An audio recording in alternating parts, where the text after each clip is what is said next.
Ее голос резко меняет тональность. Из мягкого теплого мурлыканья он в одно мгновение превращается в холодную сталь. В воздух летят тяжелые обвинения.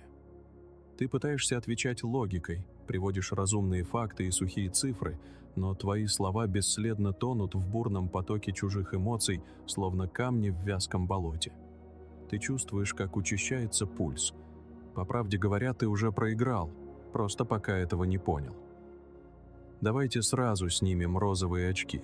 Происходящее – это вовсе не ссора, а настоящий стресс-тест. Срабатывает ее древняя внутренняя прошивка, неосознанная биологическая программа. Именно в этот момент она проверяет тебя на прочность. Кто ты? Непреклонная скала или зыбкий песок, который без следа смоет первой же волной? Ее крик не несет в себе смыслового содержания. Это лишь форма, изощренный инструмент для взлома твоего душевного спокойствия. Мы можем говорить эту суровую правду без какой-либо цензуры, совершенно не оглядываясь на обиженных и нежных. И звучит она только благодаря тем, кто поддерживает наш канал. Ваша поддержка – это топливо для нашего ледокола, уверенно идущего сквозь толщу льдов социальных иллюзий. Сегодня мы детально разберем особый протокол поведения. Назовем его стратегией немедленного перехвата инициативы. И речь здесь идет вовсе не о насилии, ведь насилие – это удел слабых. Речь пойдет об интеллекте и холодном, расчетливом спокойствии. О полном восстановлении твоего мужского суверенитета в напряженном вербальном поединке. Если ты готов услышать ту правду, которую семейные психологи никогда не продадут тебе даже за $100 в час, просто поставьте лайк. Пусть это будет вашим входным билетом на эту закрытую территорию, вашей символической платой за проезд.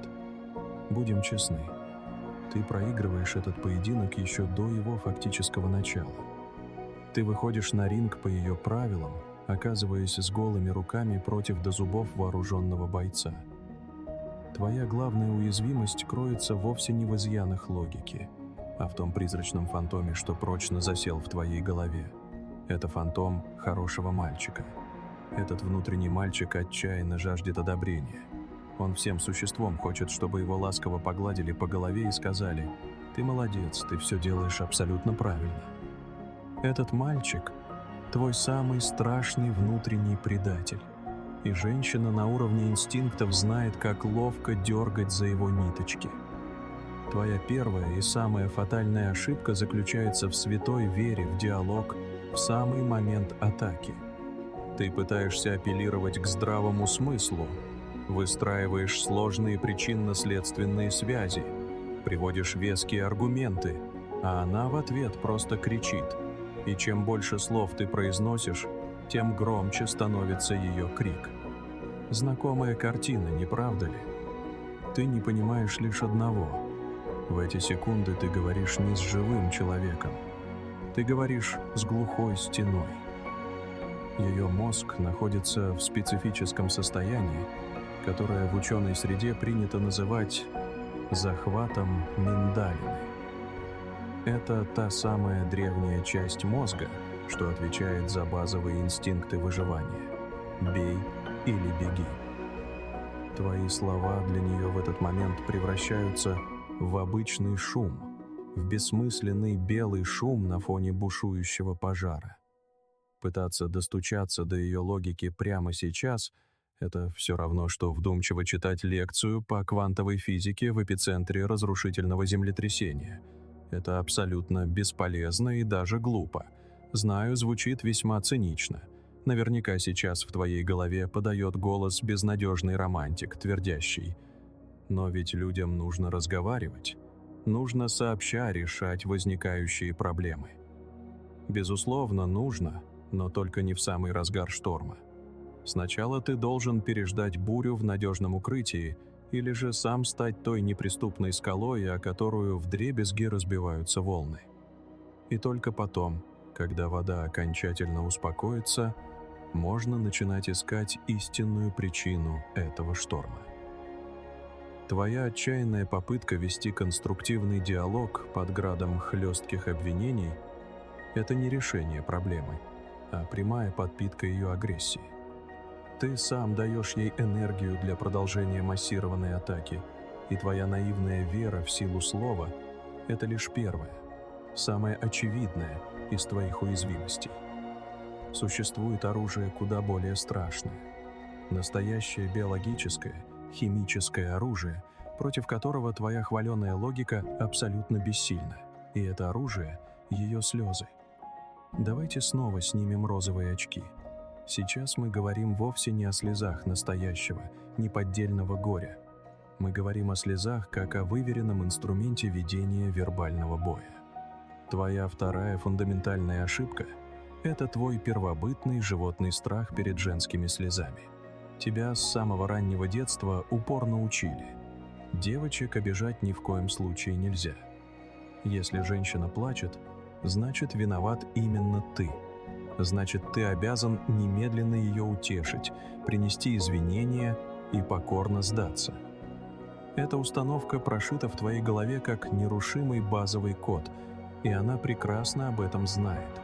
Знает на уровне глубоких инстинктов. Но есть кое-что, чего пока не знаешь ты. В 2011 году ученые Израильского института Вейцмана сделали поразительное открытие, которое вскоре было опубликовано в одном из самых авторитетных научных журналов мира. Исследователи убедительно доказали, в женских слезах содержится особый хемосигнал, невидимое глазу летучее вещество. Когда мужчина вдыхает его, уровень его тестостерона достоверно и резко падает. Его воля к сопротивлению и даже базовое сексуальное влечение стремительно снижаются на чистом химическом уровне. Пойми, это больше не психология, это строгая биохимия. Просто представь себе эту картину. Вы находитесь в одной комнате. Она внезапно начинает плакать, и в воздух моментально выбрасывается невидимый усыпляющий газ. Ты делаешь вдох, и твой внутренний воин, твоя мужская суть, твой высокий ранг – все это начинает стремительно таять. Ты и сам не замечаешь, как из твердой скалы превращаешься в мягкого плюшевого мишку, который готов пойти на все, лишь бы этот невыносимый плач наконец прекратился. Твой мозг буквально получает химическую команду. Отбой. Максимально снизить агрессию. Немедленно сдать позиции. По сути, это совершенное биологическое оружие обезоруживания. Это древний эволюционный механизм, который самка умело использует для того, чтобы гарантированно остановить агрессию самца. Она физически не может победить тебя грубой силой, но она вполне способна химически отключить твою силу. И вот, спустя мгновение, ты уже совершенно не думаешь о защите собственных личных границ. Ты напрочь забываешь саму суть первоначального спора. Ты видишь перед собой только ее блестящие слезы, чувствуешь глубокую иррациональную вину и непреодолимое желание все исправить. Запомни раз и навсегда. Когда в самый разгар конфликта женщина вдруг начинает плакать, она делает это вовсе не для того, чтобы ты ее лучше понял. Она делает это исключительно для того, чтобы ты безоговорочно сдался. Но парадокс заключается в том, что даже этот невероятно мощный инструмент безотказно работает только потому, что он бьет точно в твою главную уязвимость. Он нацелен на тот самый невидимый внутренний поводок, за который она привычно дергает всю твою сознательную жизнь. Этот поводок — твоя отчаянная, вшитая на уровне глубоких инстинктов жажда постоянного одобрения. Твое жалкое желание постоянно слышать от нее заветное «ты хороший». И это есть твоя третья фундаментальная ошибка. Ты самонадеянно выходишь на поле боя, уже заранее надев на свою шею тугой ошейник и добровольно вкладываешь ей в руки поводок. Она лишь слегка дергает за него, и ты послушно выполняешь любые команды, лишь бы снова заслужить почетный статус того самого хорошего мальчика. Она недовольно хмурит брови, и ты мгновенно напрягаешься. Она благосклонно улыбается, и ты с облегчением расслабляешься. Давай называть вещи своими именами. Ты больше не хозяин положения. Ты – послушное дрессированное животное, исправно работающее за сладкий сахарный кубик ее мимолетного одобрения. Знаю, это звучит предельно цинично. Но давай смело посмотрим суровой правде в глаза. Откуда вообще взялась в тебе эта разрушительная программа? Поверь, это вовсе не твоя личная слабость. Это такой же древний, как сам этот мир. Жестокий эволюционный механизм. На мгновение представь себе нашего далекого предка, жившего десятки тысяч лет назад. Маленькое, сплоченное племя, затерянное в огромной, смертельно враждебной саванне. Задумайся, что было для мужчины того времени самым страшным и суровым наказанием? Отнюдь не рваная рана от вражеского копья и даже не мучительный голод. Самым страшным кошмаром было изгнание из родного племени. В те жестокие времена изгнание означало неминуемую стопроцентную смерть. В одиночку ты был абсолютным никем, просто легкой добычей для свирепых хищников или безжалостных враждебных кланов.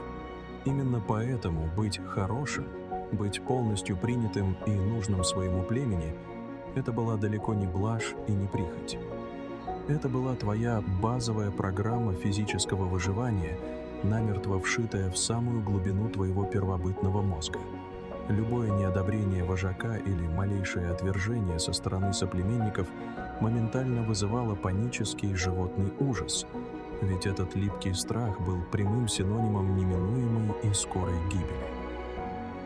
С тех пор прошли долгие тысячелетия. Дикая саванна давно сменилась сверкающим бетоном и стеклом мегаполиса. Первобытное копье навсегда уступило место пластиковой кредитной карте. Но вот твоя внутренняя прошивка осталась абсолютно прежней. И именно здесь, в этих темных глубинах, и продолжает жить тот самый фантом. Твой мозг до сих пор остро реагирует на ее малейшее неодобрение так, будто тебя прямо сейчас с позором изгоняют из родного племени на верную смерть. Но оглянись вокруг.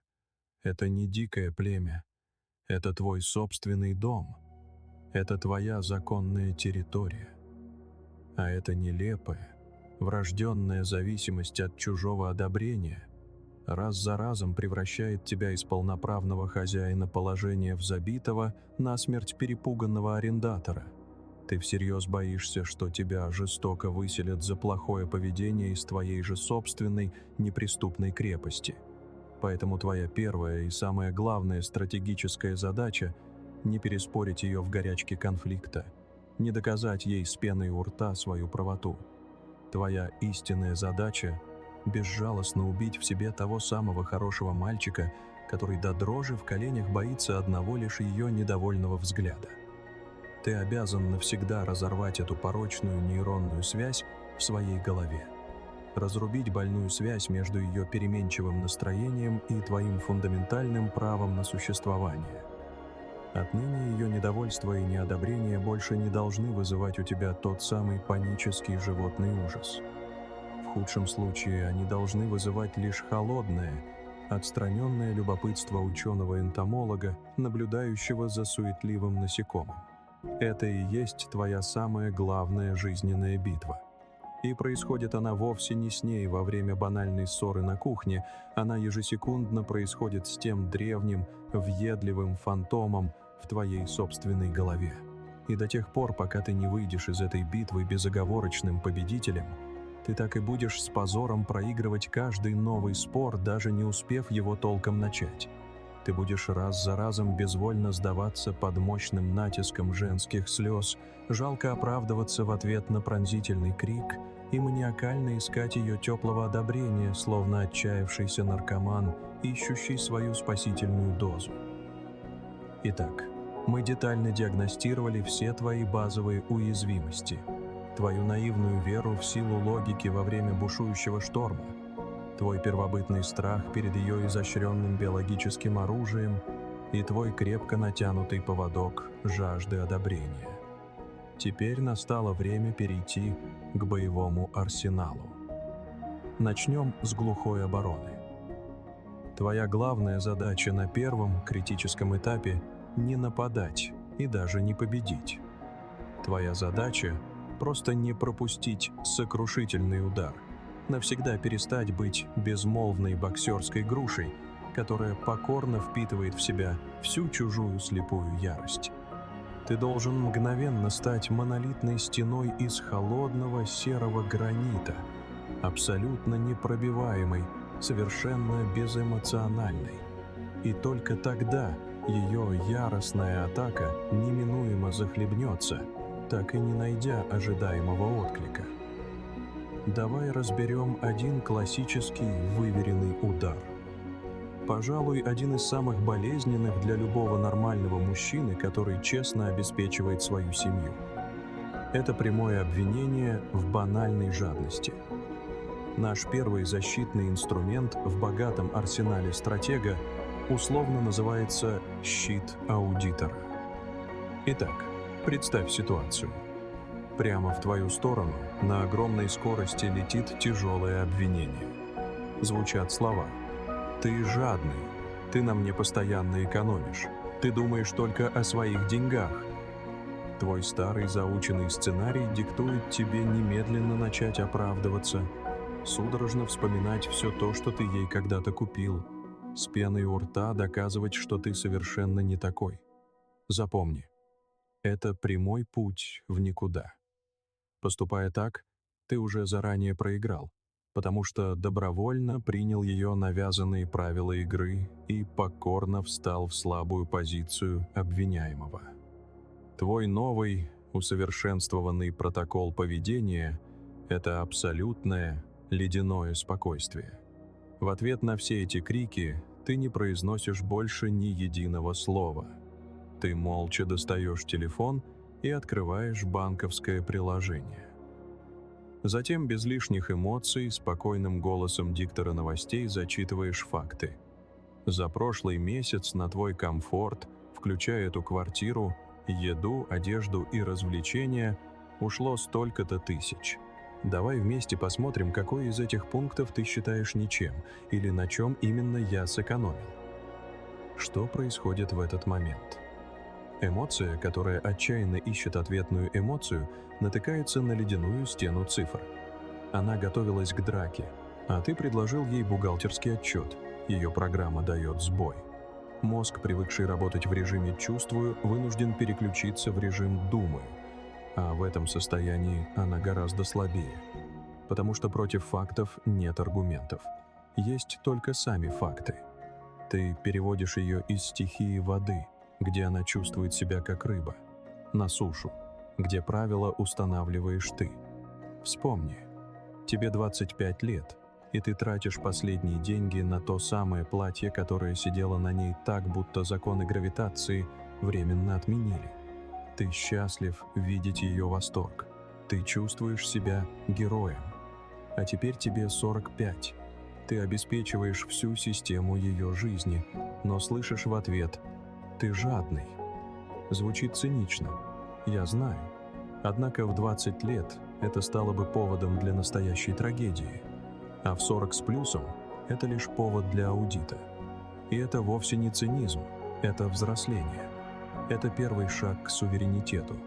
Столкнуть ее фантазии с суровой реальностью твоего банковского счета. Но существуют атаки совершенно другого уровня.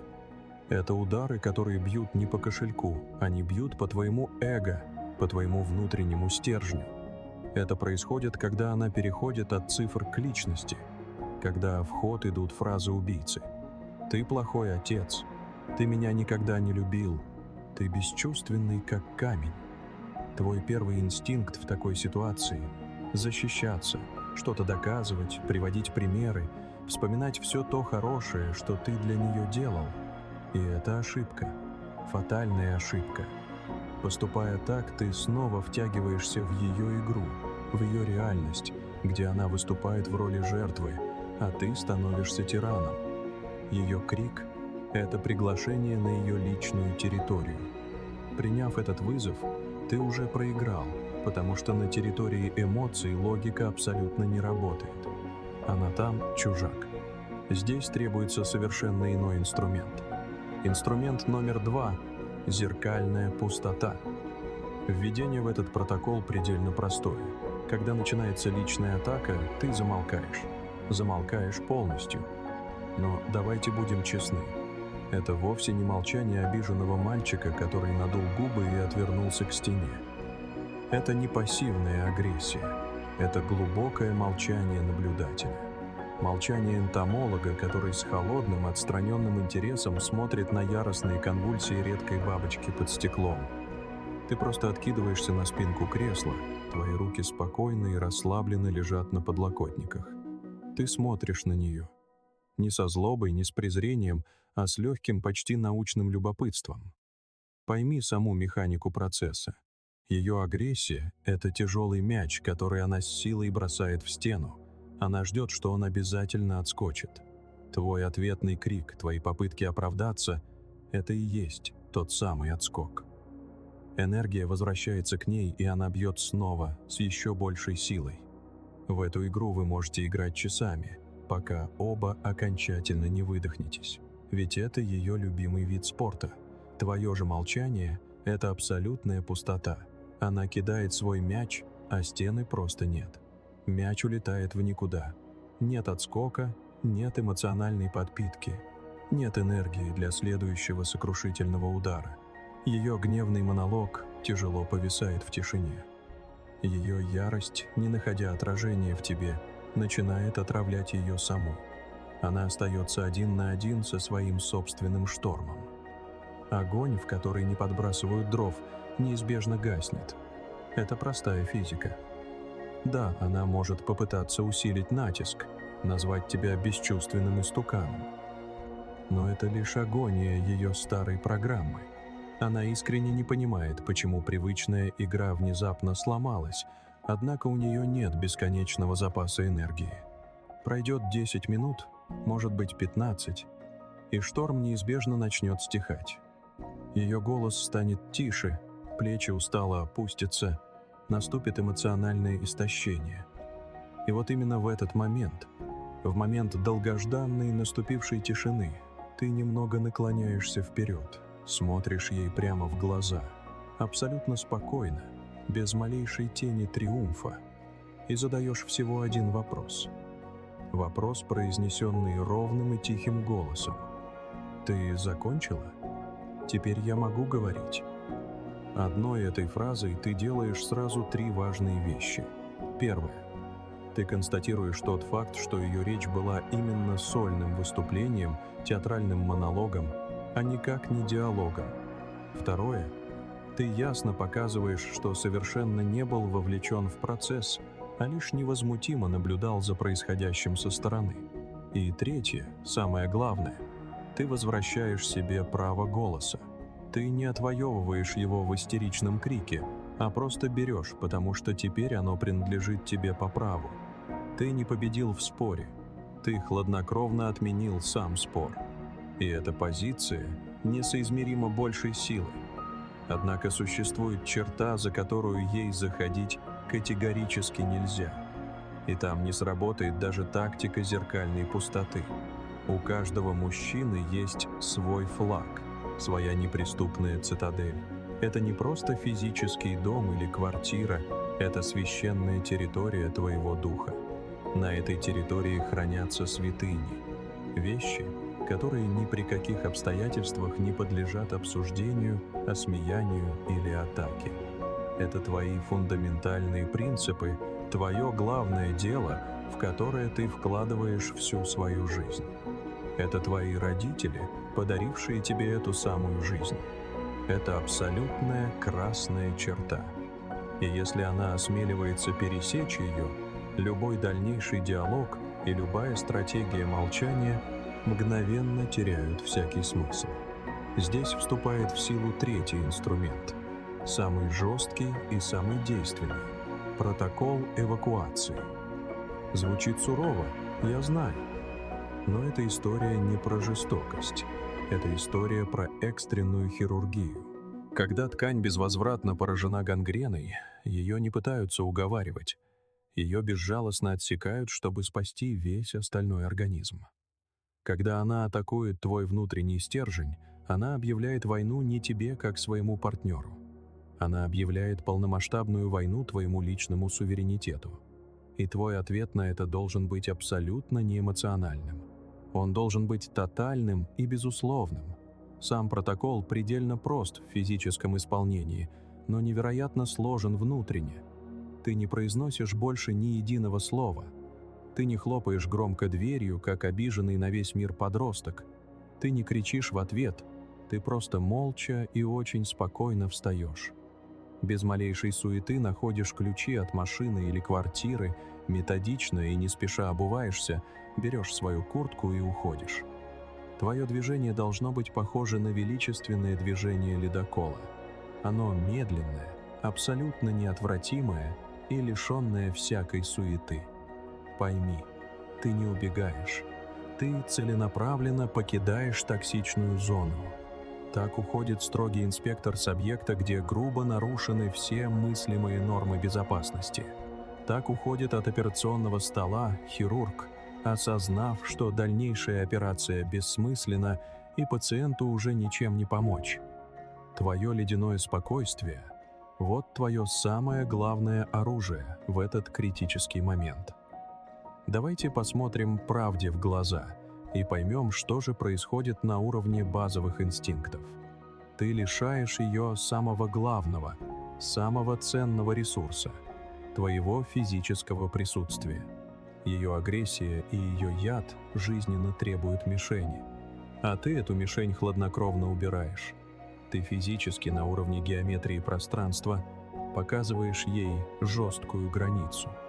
Ты демонстрируешь: вот здесь, за этой невидимой чертой, зияющая пустота. За этой чертой меня для тебя больше нет. Она может отчаянно кричать тебе в спину, обвинять тебя в трусости и слабости, но все это будет звучать жалко и беспомощно, потому что она будет кричать в пустоту, вслед уверенно уходящему мужчине. А когда тяжелая дверь за тобой наконец закроется, ее крик останется запертым вместе с ней. В звенящей тишине пустой квартиры он превратится в эхо ее собственной фатальной ошибки, ее собственной непростительной глупости. И это самый мощный, самый действенный урок, который ты только можешь ей преподать. Урок, преподанный не пустыми словами, а неопровержимым фактом твоего отсутствия. Ты не пытаешься ее наказать, ты лишь наглядно демонстрируешь естественные последствия. Последствия грубого нарушения самого главного закона вашего союза, безусловного уважения к твоему внутреннему ядру. Она должна четко усвоить: есть вещи, которые трогать нельзя. Никогда и ни при каких обстоятельствах. Иначе она серьезно рискует остаться совершенно одна. И произойдет это не потому, что ты злой или мстительный, а исключительно потому, что ты глубоко уважаешь самого себя. Это осознание и есть истинное начало настоящего мужского суверенитета. Итак, линия обороны успешно выстроена. Ты научился ставить непробиваемую стену. Ты четко и недвусмысленно продемонстрировал свои личные границы. Ты больше неудобный мальчик для битья, который испуганно вздрагивает от каждого повышенного тона. Все это было лишь первым уровнем, базовым уровнем выживания. Но настоящий мужчина не должен просто пытаться выживать в собственном доме. Его прямая обязанность — уверенно управлять реальностью.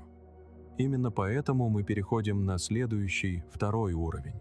Это уровень грамотной контратаки. И давайте сразу же снимем наивные розовые очки. Правильная контратака — это вовсе не ответный истеричный крик. Это не жалкая попытка оскорбить партнера как можно больнее, и уж тем более это не бессмысленное соревнование в громкости голоса. Все перечисленное — это типичный сценарий откровенно слабого мужчины, который отчаянно пытается доказать свою мнимую силу через создание визуального шума. Такой мужчина уже заранее проиграл. Контратака истинного стратега — это холодный, выверенный и математически точный перехват инициативы. Это кардинальная смена ролей. Из вечно оправдывающегося обвиняемого ты мгновенно становишься хладнокровным диагностом. Из напуганного подсудимого превращаешься во вдумчивого психоаналитика. Ты полностью перестаешь эмоционально реагировать на ее колючие слова и начинаешь глубоко анализировать их истинную причину. Ты больше не являешься активным участником ее бурной истерики. Теперь ты сторонний наблюдатель, который компетентно ставит диагноз ее текущему психологическому состоянию. И этот подход меняет абсолютно все. Ты элегантно выходишь из-под прямого удара и уверенно занимаешь позицию сверху. Позицию неоспоримой силы, позицию тайного знания. Звучит весьма цинично, согласен. С самого детства тебя упорно учили чувствовать, сопереживать, деликатно входить в чужое положение. Но почему-то никто так и не сказал тебе главной правды. Очень часто ее разрушительный эмоциональный шторм вообще не имеет к тебе ровным счетом никакого отношения. Ты просто случайно оказался рядом в неудачный момент. Ты всего лишь удобный, всегда доступный объект, на который можно безопасно слить все свое накопленное внутреннее напряжение. Далее мы подробно разберем два уникальных инструмента, которые в корне меняют саму суть этой сложной игры. Это два острых хирургических скальпеля, которые позволяют аккуратно и профессионально вскрыть гнойный нарыв, а не просто трусливо заклеить его косметическим пластырем. Первый инструмент – это скальпель психоаналитика. Второй – мощнейшая техника абсурдного согласия. Важно понимать, эти инструменты созданы вовсе не для того, чтобы как-то жестоко унизить ее. Они предназначены исключительно для того, чтобы быстро и эффективно вернуть ее в объективную реальность, а заодно полностью вернуть себе утраченный контроль над текущей ситуацией. Запомни одну простую вещь, мой друг. Тебе только кажется, что она злится именно на тебя. Ты думаешь, причина кроется в твоих поступках? Давайте посмотрим правде в глаза. В большинстве случаев ты просто экран. Белый экран, на который она прямо сейчас проецирует свое старое черно-белое кино из глубокого детства. И наша с тобой задача — не смотреть это кино вместе с ней, а включить в зале свет. Вот она, классическая сцена, финал любого акта драмы. Ее глаза наполняются влагой, голос начинает дрожать, и летит обвинение, от которого у тебя внутри все сжимается. Ты меня не понимаешь. Ты холодный, бесчувственный. И вот здесь твой старый сценарий, прошитый в подсознании с самого детства, толкает тебя на колени.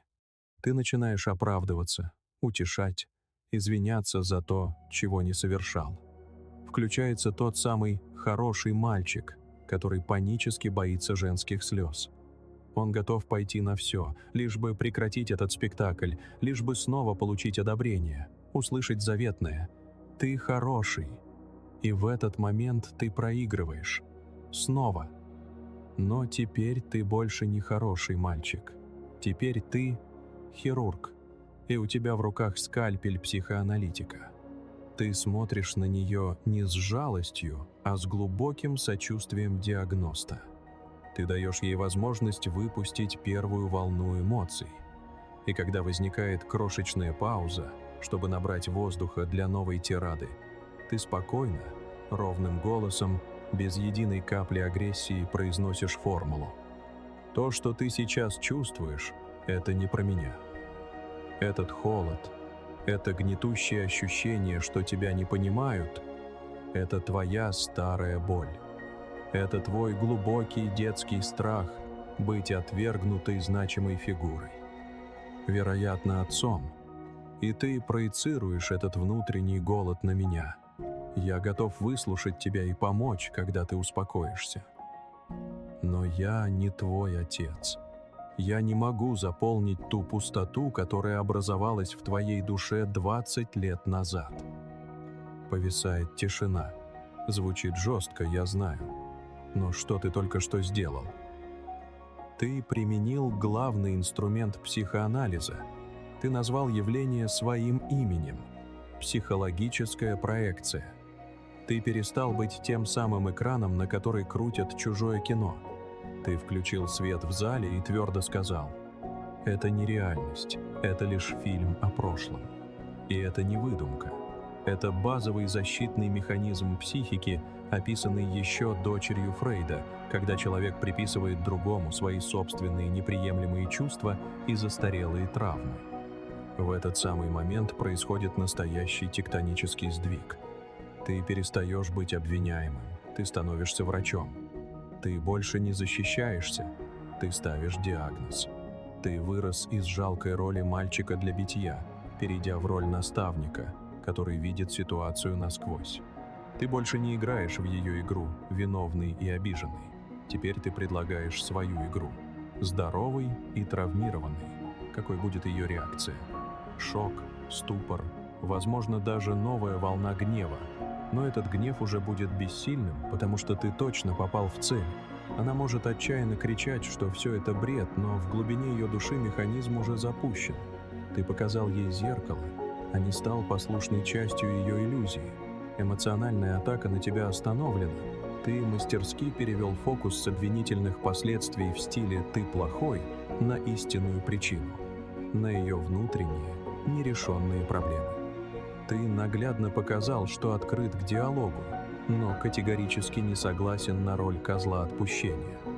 Это был поистине хирургический удар. Но как быть, если атака не столь утонченная?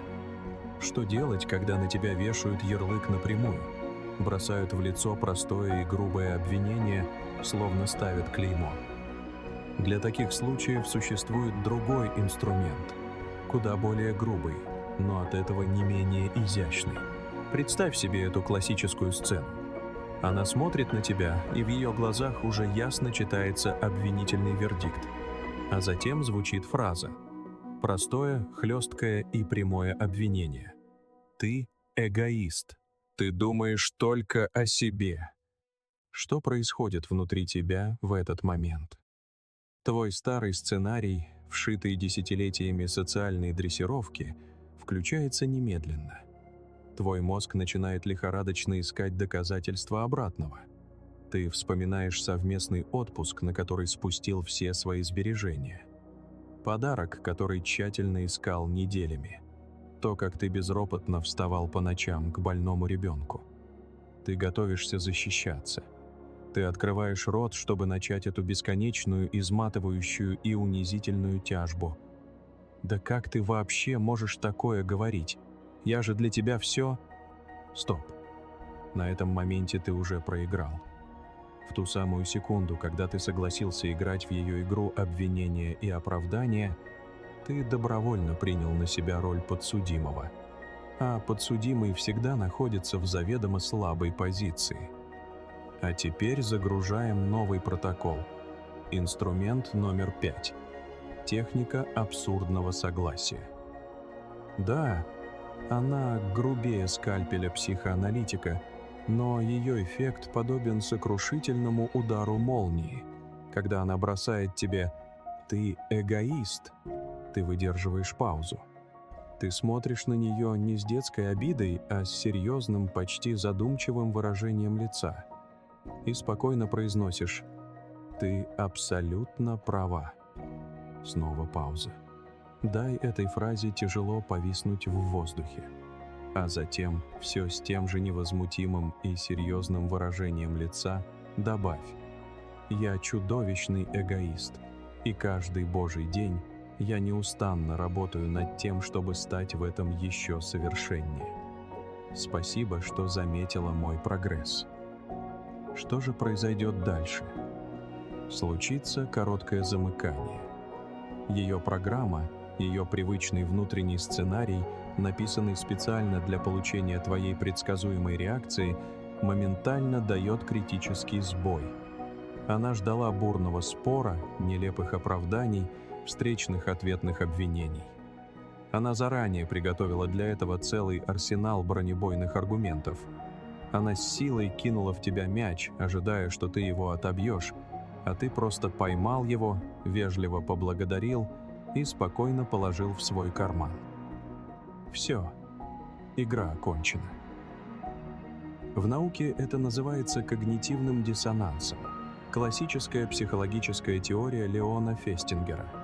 Когда объективная реальность так резко расходится с ожиданиями, человеческий мозг испытывает настоящий шок. Ей попросту нечего тебе ответить. Продолжать атаку становится абсолютно бессмысленно. Ведь ты уже совсем согласился. Начать спорить с тобой сейчас значит начать доказывать тебе, что ты вовсе не эгоист. А это уже полный разрыв шаблона. Давайте будем честными. Она ждала, что ты начнешь суетливо оправдываться, как провинившийся школьник у доски, которого строго отчитывает учительница. А ты уверенно вышел, мысленно поклонился и искренне поблагодарил за столь высокую оценку твоего главного порока. Это невероятно сбивает с толку. Поверьте, в 50 лет умение сбить женщину с толку порой оказывается куда полезнее, чем банальное умение ее удивить. В свои 20 лет ты бы спорил до хрипоты, с пеной у рта доказывая, что ты на самом деле хороший, просто потому, что тебе было жизненно необходимо получить ее одобрение.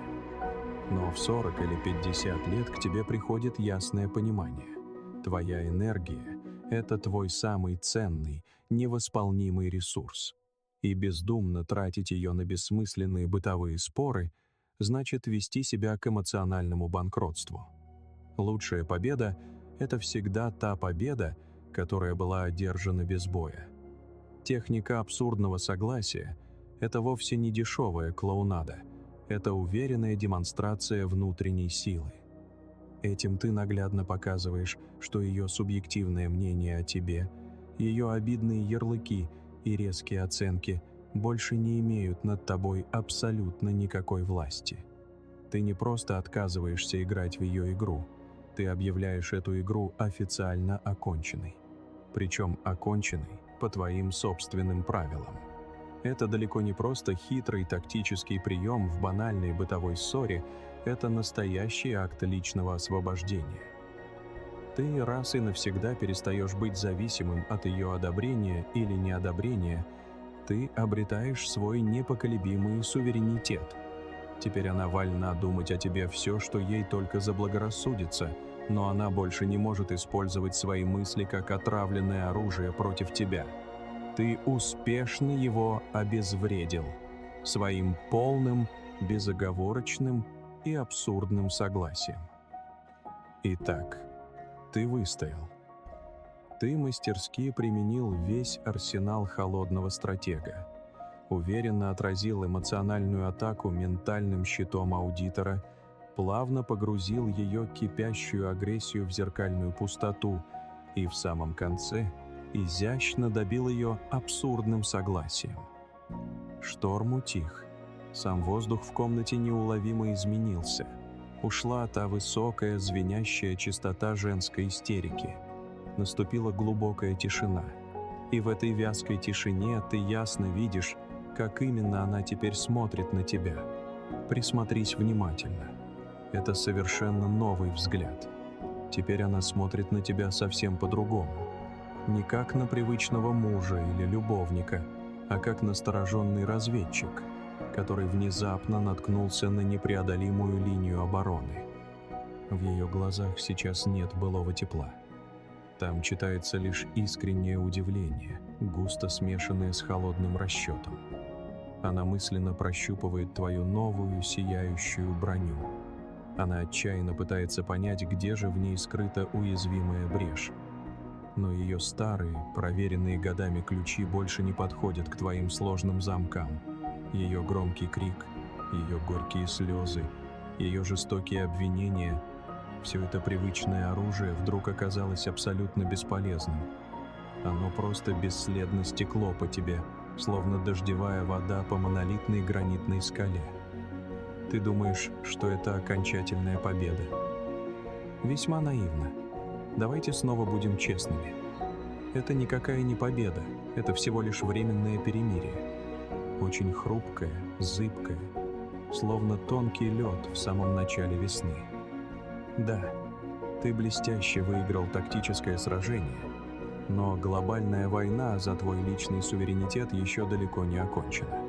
Если ты прямо сейчас расслабишься, если вдруг наивно решишь, что проблема полностью решена, ты неминуемо проиграешь.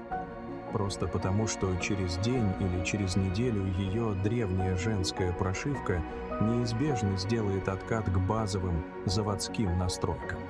Она забудет этот болезненный урок и обязательно попробует снова. Быть может, зайдет с другой стороны, а может быть, и ударит с еще большей силой. Ты думаешь, на этом все? Ты всерьез думаешь, что раз и навсегда показал ей, кто здесь главный, и теперь все чудесным образом будет иначе? Нет. Ты просто красиво выиграл одну единственную шахматную партию, но она в любой, самый неожиданный момент может просто со злостью опрокинуть доску и снова начать кидаться в тебя фигурами. Все потому, что ты одержал свою красивую победу исключительно на уровне холодной логики, на уровне слов. А настоящая, глубинная иерархия, настоящий мужской ранг устанавливается совсем не там. Он жестко прошивается на уровне первобытных инстинктов, на уровне плоти, на самом дне темного бессознательного. Именно поэтому тебе сейчас жизненно необходим новый ритуал. Особый ритуал, который намертво закрепит твой новый, высокий статус. Ритуал, который плавно переведет твою блестящую тактическую победу в тотальное стратегическое доминирование. Тебе нужен прочный мост от этого зыбкого, хрупкого перемирия к ее полной и безоговорочной психологической капитуляции. И пойми правильно, речь идет вовсе не про унижение. Речь идет про жесткую установку новых, по-настоящему здоровых границ. Таких границ, где именно ты являешься непоколебимым центром системы, а не послушным спутником, уныло вращающимся на ее орбите. Мы вплотную подходим к самой сокровенной, к самой важной части нашего протокола. К тому, о чем трусливо предпочитают молчать современные психологи, просто потому, что это звучит слишком жестко и бескомпромиссно для их уютного розового мира. Мы приближаемся к акту, призванному увенчать любой конфликт, в котором ты одержал безоговорочную победу.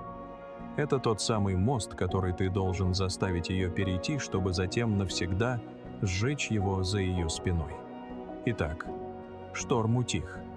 Воздух в комнате, кажется, все еще пахнет озоном после отгремевшей грозы. Она смотрит на тебя, возможно, даже влажными от слез глазами, и тихо произносит это слово «Прости». И в этот миг фантом хорошего мальчика внутри тебя отчаянно рвется наружу. Он буквально кричит: «Обними ее! Скажи, что все в порядке! Восстанови гармонию! Верни все так, как было прежде!» Это твой самый древний и самый губительный позыв. Инстинкт социального животного, страшащегося разрыва связи больше, чем всепоглощающего огня. Поддаться ему означает перечеркнуть и обнулить всю свою победу. И это не просто досадная ошибка, это настоящая катастрофа. Ведь сейчас ты применяешь важнейший шестой инструмент – контроль через тишину. Ты хранишь молчание. Но давай сразу проясним. Это вовсе не обиженное сопение надувшего губы подростка, и уж тем более не пассивная агрессия. Нет. Это ледяная тишина хирурга после изнурительной операции, бесстрастно изучающего показатели на мониторе. Это тишина мудреца, взирающего на руины после землетрясения. Ты больше не злишься. Ты просто устал и теперь хладнокровно наблюдаешь. Ты можешь неспешно встать и подойти к окну, а можешь опуститься в кресло, устремив взгляд в одну точку. Твое тело абсолютно расслаблено, но твое незримое присутствие до краев заполняет собой всю комнату.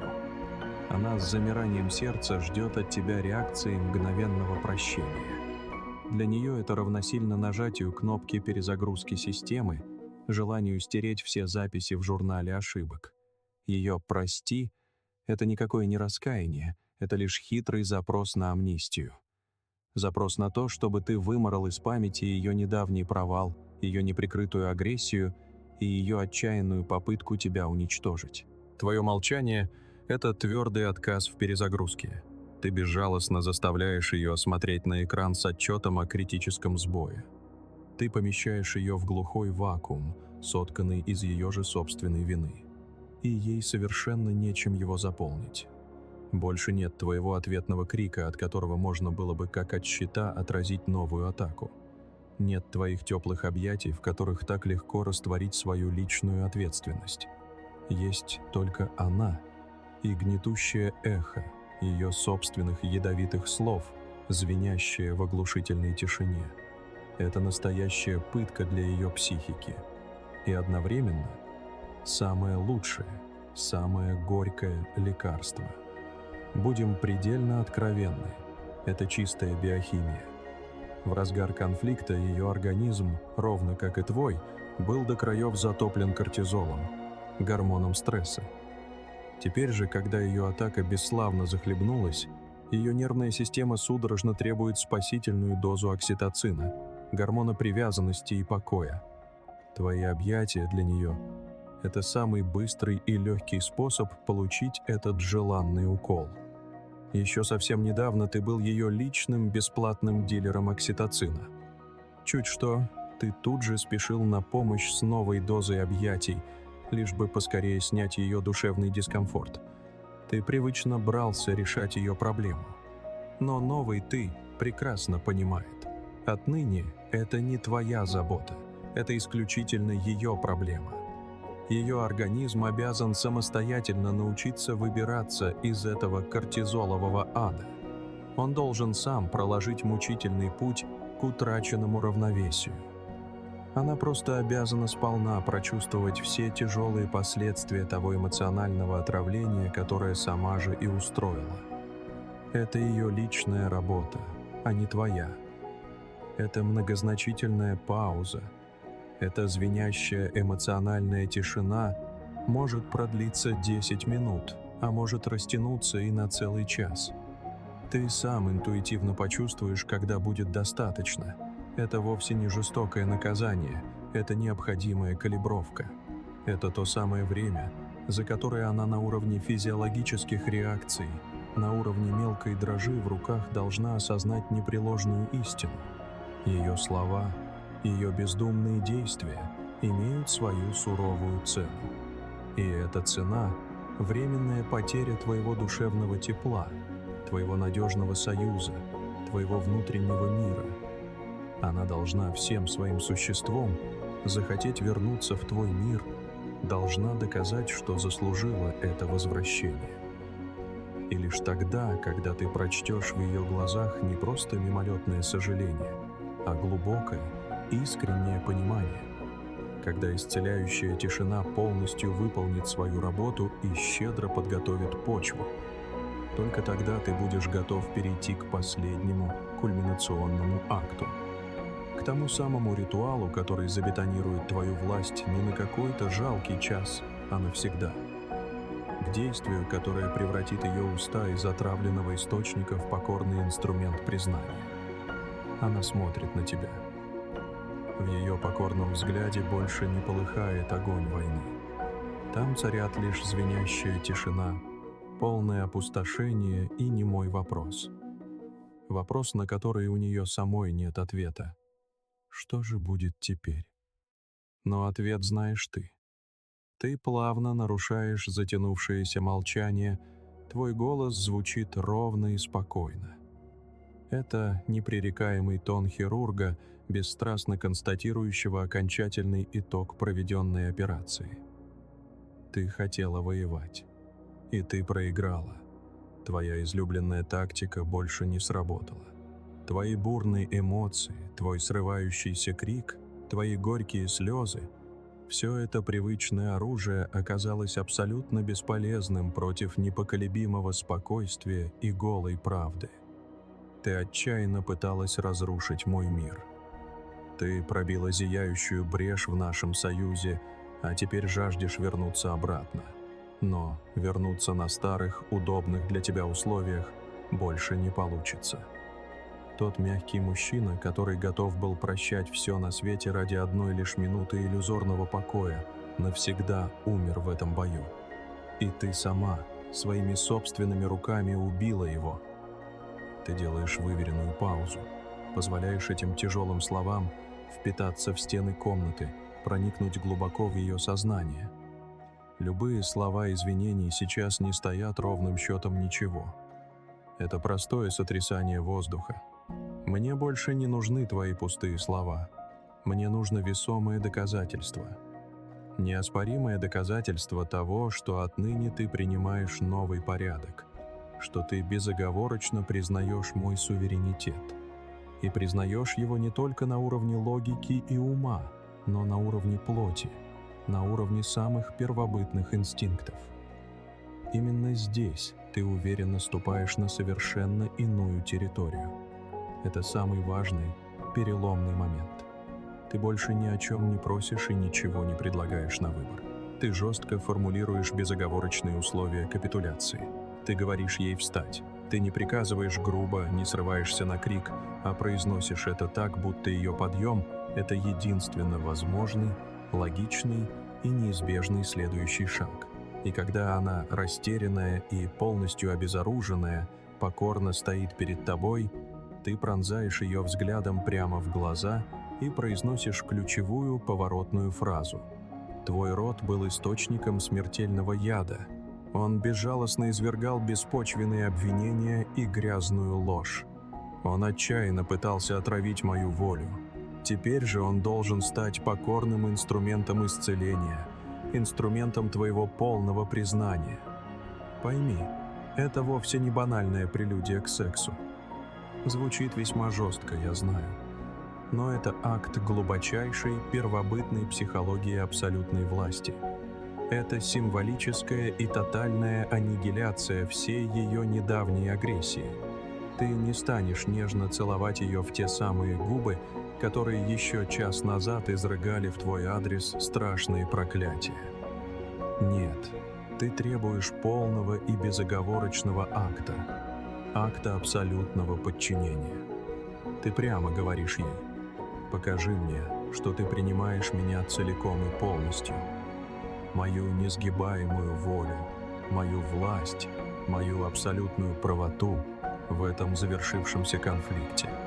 Позволь мне животворящей силой наполнить то самое место, которое ты только что так щедро отравила». Это должно стать ее невысказанным «прости», ее единственным способом на телесном уровне заявить: «Я покорно признаю твой высший ранг. Я возвращаюсь в твой мир исключительно на твоих условиях». И когда она безропотно подчиняется, когда ее губы, служившие ей опасным оружием, превращаются в покорный сосуд твоего заслуженного триумфа, происходит настоящая магия. Эта история вовсе не про примитивное физическое удовольствие. Это рассказ про пьянящий экстаз власти, про фундаментальное восстановление нарушенной иерархии. Именно в этот момент ее глубинная, древняя нейронная прошивка получает четкий сигнал. Сигнал, который она считывает и понимает в 1000 раз лучше любых, даже самых красивых слов. Вот истинный вожак, вот нерушимая скала, вот непоколебимый центр Вселенной. Его невозможно сломать, ему можно лишь преданно служить. И в этот самый миг она совершенно не чувствует себя униженной. Напротив, на самом глубоком подсознательном уровне ее захлестывает волна невероятного облегчения. Разрушительный хаос наконец-то закончился, наступил долгожданный порядок. Появился тот, кто оказался несравнимо сильнее ее безумных истерик, тот, кто твердой рукой установил непререкаемый закон. Ее дикие инстинкты, все это время отчаянно искавшие по-настоящему сильного самца, наконец-то обрели его, и теперь они удовлетворенно затихают. Это и есть тот самый финальный инструмент, сакральный ритуал полного признания власти. Он кардинально перепрошивает саму суть ваших отношений на самом глубоком, базовом фундаменте. Он ставит жирную, бескомпромиссную точку в той старой, унизительной истории, где ты исполнял жалкую роль мальчика для битья. И он торжественно открывает первую чистую страницу в вашей новой летописи, где ты – полновластный король, а она лишь женщина, идущая рядом со своим королем, и никак не наоборот. Но давай оставаться предельно честными до самого конца. Этот интимный ритуал – это своеобразная лакмусовая бумажка, мощнейший бескомпромиссный тест. Он безжалостно обнажает истину и показывает, с кем именно ты на самом деле имеешь дело. С запутавшейся женщиной, подсознательно искавшей мужскую силу и порядок, или же с коварным врагом, который просто временно меняет свою тактику. Задумайся, что если после этого сакрального акта ты так и не увидишь в ее глазах того самого спасительного облегчения? Что если там не блеснет ни капли тепла и искренней благодарности за восстановленный порядок, а вместо этого поселится лишь холодная, ядовитая, затаенная обида? Ее губы упрямо сжимаются в тонкую злую линию, а тело продолжает оставаться напряженным, как натянутая струна. Она физически подчинилась, но внутренне так и не сдалась. Она всего лишь проиграла один локальный раунд, но отнюдь не всю войну. И тогда, на следующий день или, быть может, через неделю, неминуемо начнется новый, куда более изощренный виток конфликта. Более тонкий, более пропитанный ядом, изматывающая пассивная агрессия, колкие, унизительные уколы в присутствии посторонних людей, методичный и хладнокровный саботаж всех твоих планов. Если начинает происходить именно это, слушай очень внимательно. Это окончательный, не подлежащий обжалованию диагноз. Это означает, что рядом с тобой находится вовсе не любящий партнер. Рядом с тобой затаилась критическая системная ошибка всей твоей жизни. Ее истинная глубинная цель заключается вовсе не в том, чтобы обрести сильного мужчину. Ее подлинная маниакальная цель – подчистую уничтожить твой суверенитет, сломать твой внутренний стержень и превратить тебя в удобный, безвольный и послушный ресурс. И если ее открытая прямая агрессия не увенчалась успехом, она без колебаний перейдет к изнурительной партизанской войне. Подобные истории разворачиваются сплошь и рядом. Представь себе мужчину с железным внутренним стержнем. Он стоически выстоял в самых жестоких конфликтах. Он твердо установил свои правила, и женщина, казалось бы, покорно им подчинилась. Мужчина искренне верил, что одержал окончательную победу. Но затем, в тени этой мнимой покорности, она начала методично, год за годом, каплей за каплей, настраивать против него собственных детей. Она не станет говорить им в лоб, что их отец – плохой человек. Нет, она будет действовать гораздо хитрее и изощреннее, тяжелыми вздохами, полутонами, скользкими намеками. «Папа опять работает. Ему сейчас совсем не до нас. Давайте не будем мешать нашему папе. У него ведь такие важные дела». В итоге такой мужчина может блестяще выиграть абсолютно все тактические битвы за власть в спальне или на кухне. Но она все это время вела скрытую, беспощадную войну за само будущее, и именно эту главную войну он с треском проиграл. Когда эти дети вырастают, они смотрят на родного отца как на абсолютно чужого человека, как на бездушный кошелек, который в свое время не проявил к ним должных чувств. И в итоге он теряет не какие-то там сбережения или деньги. Он безвозвратно теряет целое поколение своей собственной крови. Он остается в звенящем одиночестве в своем огромном пустом доме, который когда-то с такой любовью строил специально для них. Пойми одну простую истину. Существуют ситуации, когда любые психологические протоколы восстановления власти оказываются абсолютно бессильны. Это сродни попытке вылечить смертельную раковую опухоль травяными примочками. Ты можешь лишь на время приглушить болезненные симптомы, но опухоль все равно продолжит неумолимо расти, жадно пожирая твой организм изнутри. В таком критическом случае единственный реальный способ поставить все на свои места – это навсегда убрать ее из своей жизни. Вырезать полностью, хирургически точно, без малейших сожалений и ненужных сантиментов. В конце концов, своевременная ампутация – это вовсе не проявление бессмысленной жестокости. Это единственный шанс на выживание. Это единственный способ спасти весь организм от гангрены. Твое решение уйти – это не признание поражения. Это признание факта, что ты сражался не с партнером, а с болезнью. Иногда самый сильный мужской поступок – это не выиграть войну, а отказаться в ней участвовать, собрать вещи и уйти в тишину, в свое собственное королевство. Потому что спасти можно только то, что хочет быть спасенным. Все остальное – балласт, который утащит тебя на дно. Давайте подведем итог.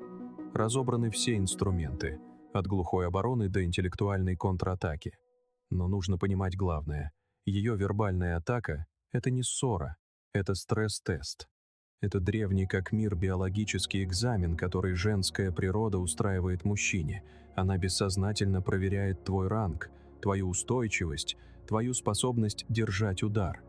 Ты – скала, о которую разбиваются волны, или ты песок, который они уносят с собой. Твоя эмоциональная реакция, твой крик в ответ, твои попытки оправдаться – это проваленный тест. Это ответ раба, а не вожака. Раб реагирует, вожак действует. Раб пытается перекричать шторм, вожак наблюдает за ним с капитанского мостика и прокладывает курс. Инструменты, о которых идет речь, это не способы выиграть спор. Это протоколы восстановления твоего ранга, твоего суверенитета. Каждый из нас там был. Это стена из эмоций, о которую разбиваются любые доводы. Была ли у тебя ситуация, когда твоя железная логика рассыпалась в пыль под натиском ее крика или слез? Если ты знаешь это чувство бессилия, напиши в комментариях одно слово. Было. Это важно. А теперь самое главное – прогноз. Загляни в будущее на 10 лет вперед. Тебе за 50 или уже за 60. Представь первый сценарий. Ты сидишь в своем кресле в гостиной, седой, уставший, внутри выжженная земля. И ты боишься сказать слово поперек. Боишься принять решение без ее одобрения, потому что знаешь, начнется буря, а у тебя больше нет сил ей противостоять. Ты отдал свой суверенитет по частям в тысячи мелких споров, где уступал ради тишины. И теперь ты просто гость в собственном доме. Арендатор, а не хозяин. А теперь другой сценарий. Те же 10 лет спустя ты сидишь в том же кресле, но ты хозяин своего дома и своей жизни. Твое слово – закон. Не потому, что ты тиран, который всех подавляет. Нет. А потому, что тебя уважают. Потому что она знает. Дети знают. Весь мир вокруг тебя знает. С тобой нельзя играть в эти игры. Твоя граница – это стальная стена. Твое спокойствие – это твоя главная сила. Ты не выиграл войну. Ты сделал ее невозможной на своей территории. Этот выбор между уставшим рабом и спокойным хозяином делается не через 10 лет. Он делается сегодня, сейчас, в следующем конфликте, который неизбежно случится. И это не просто выбор тактики в бытовой ссоре. Это выбор стороны в невидимой войне, которая идет за твою мужскую суть. И в этой войне у тебя нет союзников извне. Давайте честно. Современная культура, психологи из глянцевых журналов, вся эта гигантская машина по производству удобных мальчиков не на твоей стороне. Тебе продают идею о партнерстве, о диалоге, о компромиссах. Но за этими красивыми словами скрывается простое требование: будь мягким, будь податливым, уступи. Системе не нужен суверенный мужчина, ей не нужен воин, ей нужен предсказуемый потребитель, управляемый раб своих инстинктов и чужих манипуляций, который будет усердно работать, молча платить по счетам. И послушно извиняться, когда его женщина повышает голос, чтобы не нарушать гармонию в уютной клетке, которую он сам себе построил. Поэтому то, что происходит здесь, это не просто канал, это подпольный цех по переплавке рабов в воинов. Это акт сопротивления. И именно поэтому такие голоса пытаются заглушить. Потому что звучит правда, которая разрушает матрицу. Здесь даются инструменты, которые возвращают тебе твою силу. Подобное знание – это угроза для системы, построенной на твоей слабости. И если ты выбираешь ранг, а не рабство, ты должен сделать 3 вещи немедленно. Это не просьбы, это приказы по мобилизации. Первое. Поставь лайк под этим видео. Это не для алгоритмов, это твой личный сигнал, твой голос в пустоту. Я здесь, я выбираю ранг. Я отказываюсь быть ресурсом. Второе. Подпишись на канал, стань частью этого цифрового братства. Места, где не жалуются на женщин или на жизнь, а получают чертежи и инструменты для строительства своего суверенитета. И третье. Если у тебя есть ресурс, стань спонсором. Это не пожертвование, это инвестиция в общую независимость, в то, чтобы этот голос продолжал звучать без цензуры. Это топливо для ледокола, который идет против течения. Это приказ для тех, кто может себе это позволить. Перестань быть грушей для битья. Начни действовать. Запомни, ее рот – это источник слов. Он может производить шум, обвинение, яд. Но твоя воля – это источник реальности. Ее слова – это просто погода, шторм, дождь, туман. Но твоя воля – это ландшафт. Это скала, которая не меняется от того, идет ли дождь или светит солнце. Контроль над конфликтом – это только первый шаг. Это умение переждать шторм. Но истинный суверенитет – это контроль над правилами всего Союза. Это умение быть самой скалой. Но есть еще одна, последняя вещь, которую ты должен понять. Одна деталь, без которой все эти инструменты – просто набор красивых техник. И эта деталь проста до жестокости. Все эти протоколы и инструменты работают только при одном условии. Если ты применяешь их не для того, чтобы изменить ее, а для того, чтобы вернуть себе себя. Если твоя конечная цель – ее реакция, ее восхищение, ее страх, ее возвращение, ты уже проиграл. Ты просто сменил один поводок на другой, более модный и технологичный. Но ты все тот же пес, который ждет одобрения хозяйки. Истинный суверенитет – это внутренний стержень. Это когда твои действия продиктованы не желанием произвести эффект, а соответствием самому себе. Ты молчишь не чтобы ее наказать. Ты молчишь, потому что твой внутренний кодекс не позволяет участвовать в этом балагане. Ты уходишь не чтобы ее напугать. Ты уходишь, потому что твои границы нарушены. Ты требуешь признания не для унижения, а потому что это единственная форма союза, которую ты отныне принимаешь. Если ты это понял, ты неуязвим. Если нет, ты просто жонглер, который выучил новые трюки, но все так же выступает на арене цирка, ожидая аплодисментов. Это был протокол выживания в моменте, но война за суверенитет идет на всех фронтах, и самый страшный из них – это будущее, твои дети. В следующем выпуске предстоит шагнуть туда, куда многие боятся даже заглядывать. Будет разобран механизм того, как женщина программирует детей против тебя, используя их как оружие в тихой войне за ресурс и контроль. Не пропусти. Это будет еще жестче. А теперь главный вопрос. Задай его самому себе. Загляни в самую темную часть своей души и ответь честно. Ты готов не просто выиграть один бой, а установить такой порядок, который будет работать без слов, инстинктивно? Выстроить иерархию, которая будет отражаться везде, в том, как она смотрит на тебя, в цифрах на твоем банковском счете и в том самом сокровенном акте признания, когда слова больше не нужны.